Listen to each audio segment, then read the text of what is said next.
Assalamualaikum warahmatullahi wabarakatuh.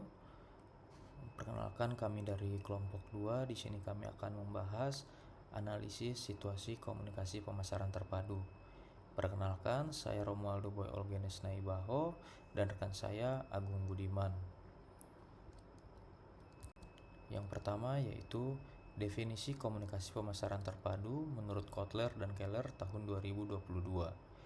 Komunikasi pemasaran terpadu adalah proses merencanakan, mengimplementasikan, dan mengkoordinasikan seluruh bentuk komunikasi pemasaran agar pesan yang disampaikan bersifat konsisten, relevan, dan berdampak maksimal terhadap brand equity. Kemudian, adapun komponen utama dalam komunikasi pemasaran terpadu. Yang pertama yaitu periklanan, yang kedua promosi penjualan, kemudian hubungan masyarakat, pemasaran langsung, media sosial dan digital marketing, penjualan personal, dan yang terakhir event dan sponsorship. Mengapa pentingnya analisis situasi? Analisis situasi begitu penting agar kita dapat mengetahui kondisi komunikasi merek saat ini. Kemudian untuk menemukan kesenjangan antara pesan dan persepsi pasar. Dan yang ketiga yaitu untuk menentukan arah strategi komunikasi yang tepat. Berikut komponen analisis situasi. Yang pertama, analisis lingkungan eksternal. Analisis lingkungan eksternal yaitu menganalisis faktor-faktor di luar perusahaan yang dapat mempengaruhi strategi komunikasi pemasaran. Kemudian, analisis pasar dan konsumen, menilai perilaku, kebutuhan, dan persepsi konsumen terhadap merek serta kondisi pasar tempat perusahaan beroperasi. Dan yang ketiga, analisis pesaing, yaitu untuk mempelajari strategi komunikasi yang digunakan pesaing agar dapat membedakan diri dan menemukan keunggulan kompetitif.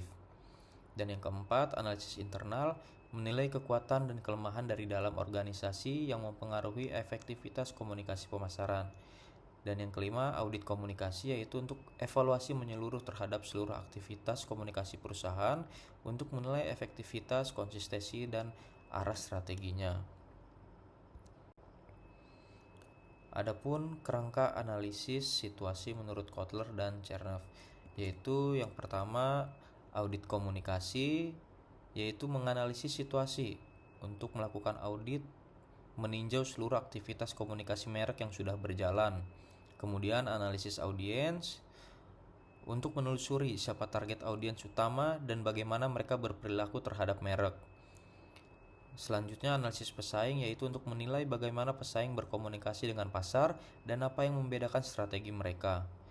Kemudian analisis lingkungan, yaitu mempelajari konteks eksternal yang mempengaruhi strategi komunikasi perusahaan. Kemudian analisis SWOT dilakukan secara spesifik terhadap fungsi komunikasi pemasaran. Kemudian gap analisis, yaitu untuk membandingkan kondisi aktual dengan kondisi ideal komunikasi yang diinginkan. Dan yang terakhir rekomendasi, yaitu untuk menganalisis situasi, menyusun rencana perbaikan komunikasi berbasis data hasil analisis. Baik, selanjutnya akan dilanjutkan oleh rekan saya, Kang Agung Budiman. Baik, terima kasih Aldo. Saya akan menjelaskan SWOT komunikasi. Strength yaitu reputasi merek kuat. Weakness, pesan belum konsisten. Opportunities, media digital baru. Third, kompetitor agresif di media sosial. Gap analysis menilai perbedaan antara kondisi komunikasi saat ini dan versus harapan pasar. Tujuan menemukan peluang untuk meningkatkan efektivitas pesan dan saluran. Contoh kasus, merek Fresh Up minuman ringan, masalah awareness rendah di Gen Z, analisis media utama billboard dan Instagram atau IG, peluang TikTok dan influencer marketing, rekomendasi kampanye atau hashtag segar banget challenge di TikTok. Evaluasi dan monitoring, pengukuran efektivitas di setiap saluran, analisis data dan ROI, penyesuaian strategi berbasis hasil, pelaporan berkala. Kesimpulan, analisis situasi IMC membantu memahami kondisi komunikasi merek. IMC menuntut konsistensi pesan lintas media. Evaluasi dan adaptasi adalah kunci efektivitas jangka panjang. Sekian presentasi dari kelompok kami. Wassalamualaikum warahmatullahi wabarakatuh.